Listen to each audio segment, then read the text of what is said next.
Guys, what's going on? Well, I could tell you that the former governor of Kaduna State, El-Rufai, now has like different battles to fight.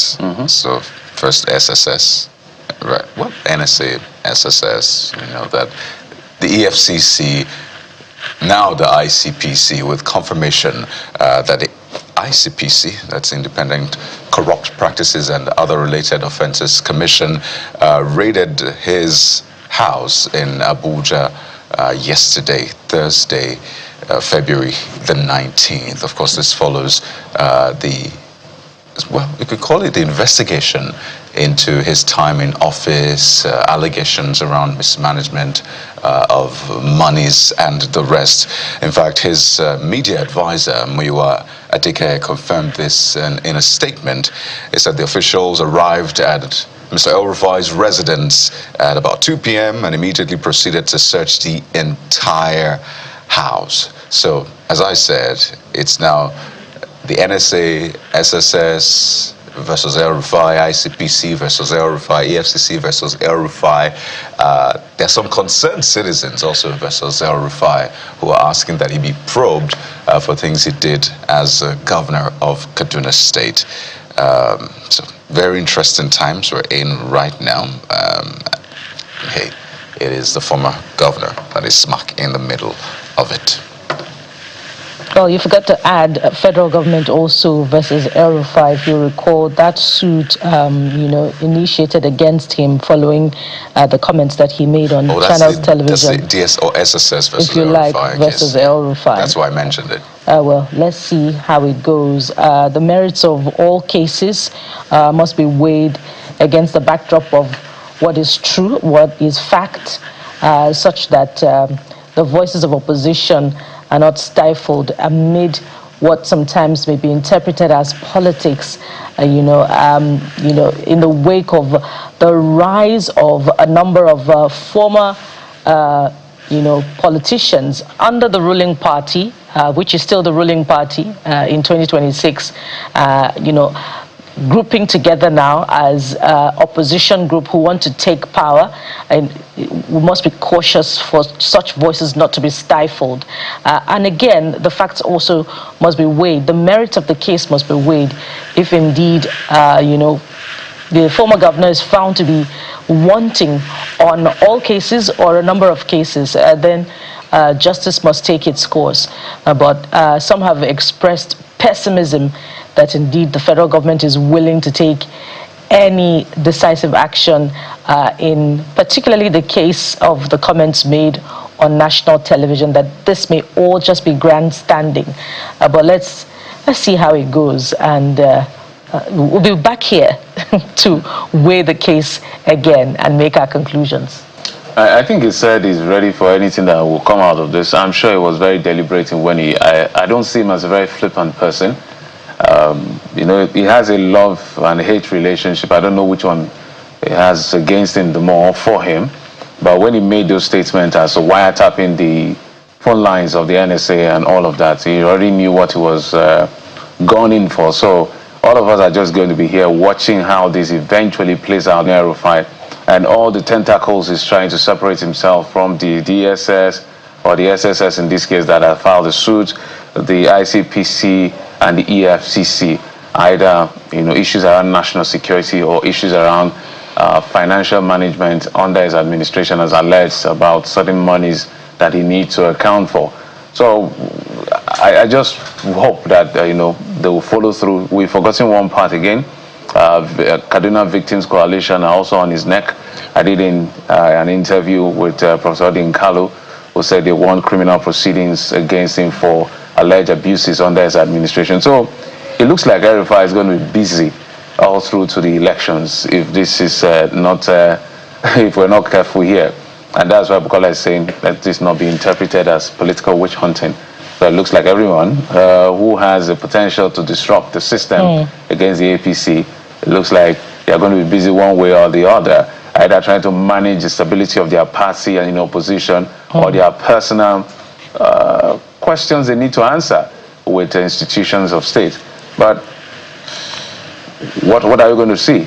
let's see how this plays out. And I think this is a confirmation of what some have said, that, you know, when you join the APC or when you're in the APC, your sins are forgiven. Right, because a lot of these issues around when he was former governor, have been there since. Right, in fact, there was meant to be some sort of probe against him by the current governor. There were invitations and all of that, but it sort of fizzled out. You know, he was meant to be minister. He was appointed minister. All these things were there, at least majority of these things were there. I think the latest one is just the wiretapping matter that just came up. But it's been said time and again that once you join the APC, your sins are forgiven. Make no mistake about it. Some of us see them as one and the same. And that's actually the absolute truth, one and the same. I wouldn't be shocked if right behind the scenes they're having conversations, because you really can't separate them. You know, their links. His son, for example, his family members, his extended family members have ties with the APC. This is someone who was dancing with the president in the build-up to the election. He gave an interview for the president that a lot of people believe swayed votes in the favor of the president. This has been a ride or die for the current president, and of course for former president, late President Muhammadu Buhari. So I do not see any difference, really. I just think it's the interests that have sort of changed a bit. And if anything happens and the interests align, believe me, you believe you, me, they are back chummy. So I'm not breaking any sweat over this. I'm not at all. The law should take its course, absolutely, but I don't want it to be selective. These issues have been there. The allegations of misappropriation of funds, they were there before now. The things that were done under him as governor of Kaduna State, they were there. Those allegations were there. But anyway, we'll wait to see how things. I remember when don't forget the president went to Kaduna for was it a colloquium? One of those events. The Emir Kano was there as well, if I'm correct. But what happened in that event? At that event was to the effect that the president actually told Nasser El-Rufai, "I'm not going to leave here until I want you to work with me. Commit that you're going to work with me." And and now they're falling apart. Politicians don't get too involved. And just to add, guys, that you know, the man who also seems to be at the center of this subject, or if you like, you know, the travails of former Governor El-Rufai, that's the National Security Advisor, happened to be, prior to this time, bosom friends with the former governor of Kaduna State. Their career trajectory, you know, developed along the same lines, appointed by the same man, former President Olusegun Obasanjo, and, you know, they seem to have gone their separate ways as their career progressed, with one aligning with former President Muhammadu Buhari, but one seemed to be, you know, along the lines, traditionally an ally of the current president, that's the NSA. And so, you know, it's also been said that the exclusion of the former governor of Kaduna State from the cabinet of the you know, current administration,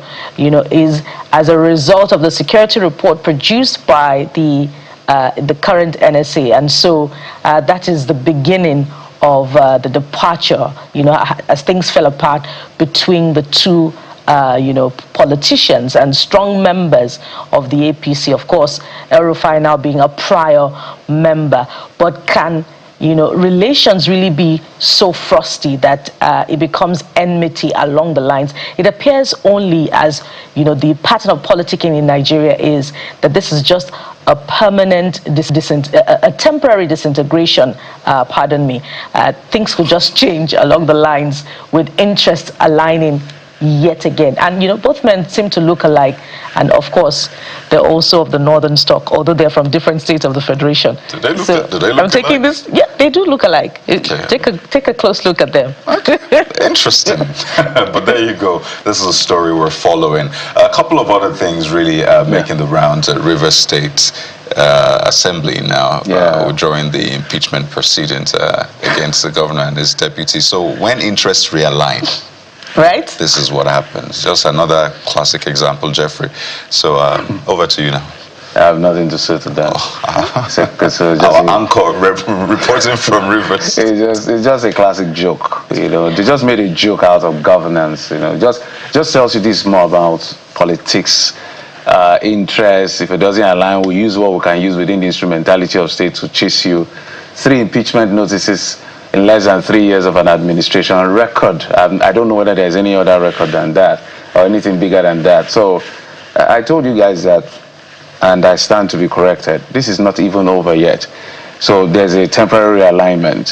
When these alignments, if anything falls apart again, we'll go back to that table. But for the Rivers State House of Assembly, the governor and the deputy, and Nyesom Wike, who is at the vanguard of all of this, good luck.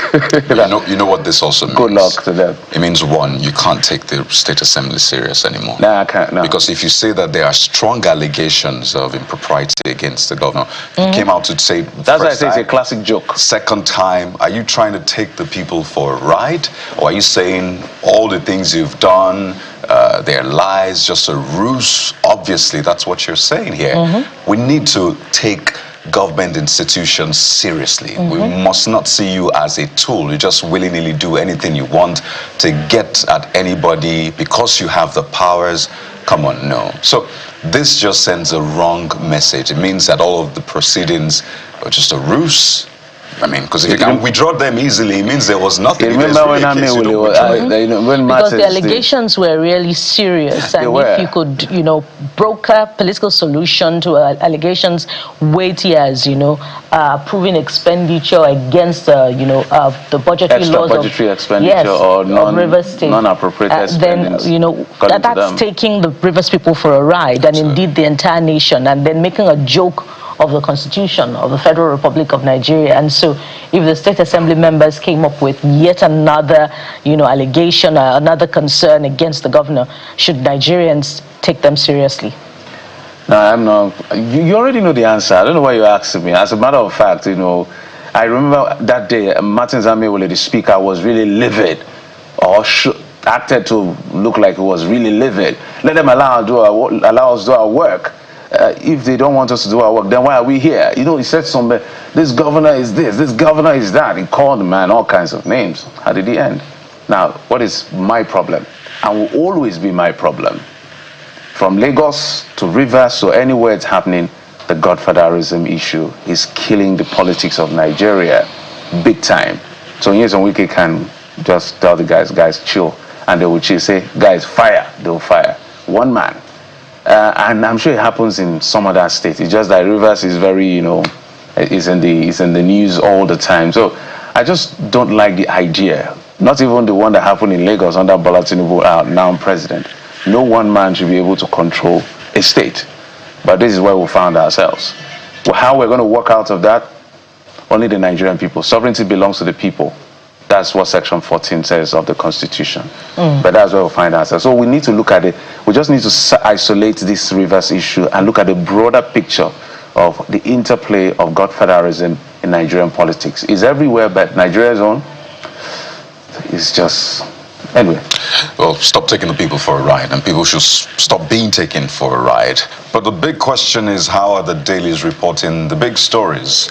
We'll take a moment now, and Mr. Dayo Akintobi joins us. Stay with us.